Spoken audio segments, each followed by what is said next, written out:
মিলন মেলা পিঠালি উৎসব সবচেয়ে আমাদের ঐতিহ্যবাহী একটি খাবার, সুস্বাদু খাবার। আমরা এটা প্রায় ভুলে যাচ্ছি। আজকে যে আয়োজন করেছে যারা পিঠালি উৎসবে তাদেরকে আমি বিশেষভাবে ধন্যবাদ জানাই। আমাদের জামালপুরের অনেক লোক আজকে লিটনের নেতৃত্বে আজকে যে পিঠালি উৎসব হয়েছে তাতে যে আমাদের আমন্ত্রণ করা হয়েছে, এই জন্য আমরা জামালপুরের সাবেক এমপি সাহেব, ইসলামপুরের সাবেক এমপি সাহেব আছেন, আমার ছেলে ব্যারিস্টার শাহাদাত জামান সুমন আছেন, বিপুল, আমাদের মঞ্চ থেকে সবাই একটু পিছিয়ে আসেন, দয়া করে সবাই একটু পিছিয়ে আসেন। আমান ফেরদৌস অ্যাডভোকেট সাহেব আছেন। এখানে যারা মানে আপনারা সবাই একটু পিছিয়ে দাঁড়াই, ফাঁক করে দাঁড়াই, তাহলে একটা সুবিধা হয়, দুর্ঘটনা হলে সমস্যা এটা ভেঙে যেতে পারে। আমরা যারা উপস্থিত আছি তারা সবাই আমরা খুবই আনন্দিত যে আমরা জামালপুরের সকলের সঙ্গে মিলিত হচ্ছি।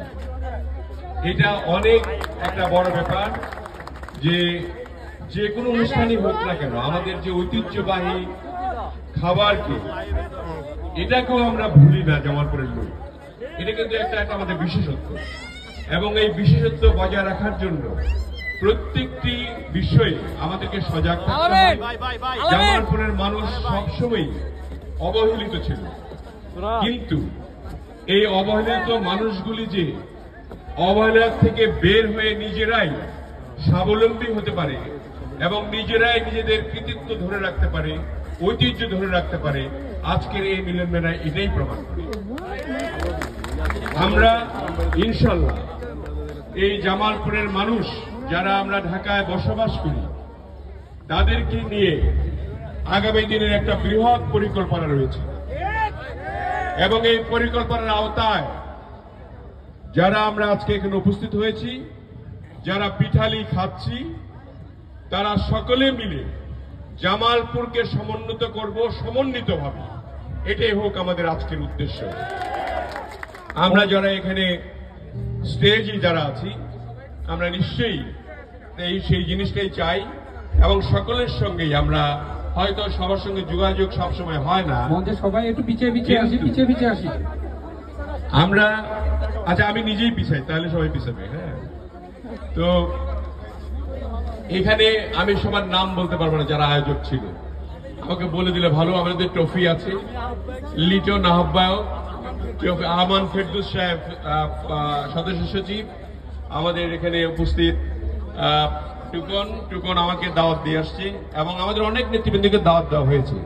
আজকের শুক্রবারের কারণে হয়তো অনেকে আসতে পারে নাই, কিন্তু সকল সিনিয়র নেতৃবৃন্দ তারা এটা পোষণ করছে যে না, জামালপুর একত্রিত আছে, এবং জামালপুরের জাতীয়তাবাদী শক্তিও অনেক শক্তিশালী, এবং এই শক্তিশালী জাতীয়তাবাদকে আমাদের ধারণ করতে হবে সকলের জন্য।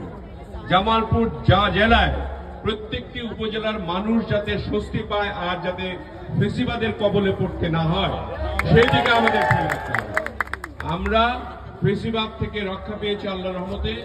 আগামী দিনে সুষম বন্টনের মাধ্যমে সমতার ভিত্তিতে সকল জেলায়, সকল উপজেলায়, আমাদের জামালপুর জেলার যতগুলি উপজেলা আছে, সমতার ভিত্তিতে সকল কিছু যাতে বন্টন হয়, এটা আমরা যারা রাজনীতি করি তারা আমরা প্রতিজ্ঞা করেছি যে সকলকে নিয়ে আমরা জামালপুরকে সমুন্নত করবো ইনশাআল্লাহ। কাজে সত্য উদ্ভাসিত হোক, মিথ্যা পদদলিত হোক, এটা হোক আমাদের স্লোগান। এবং আমাদের সকলকে যারা এখানে এসেছেন ধন্যবাদ জানিয়ে, আপনাদের শুভকামনা করে এবং আপনাদের দীর্ঘায়ু কামনা করে, সুস্বাস্থ্য কামনা করে আমরা আজকে বক্তব্য শেষ করলাম। সকলকে অনেক অনেক ধন্যবাদ আমাকে আমন্ত্রণ করার জন্য, এবং বিশেষ করে কমিটি। আসসালামু আলাইকুম ওয়া রাহমাতুল্লাহি ওয়া বারাকাতুহু।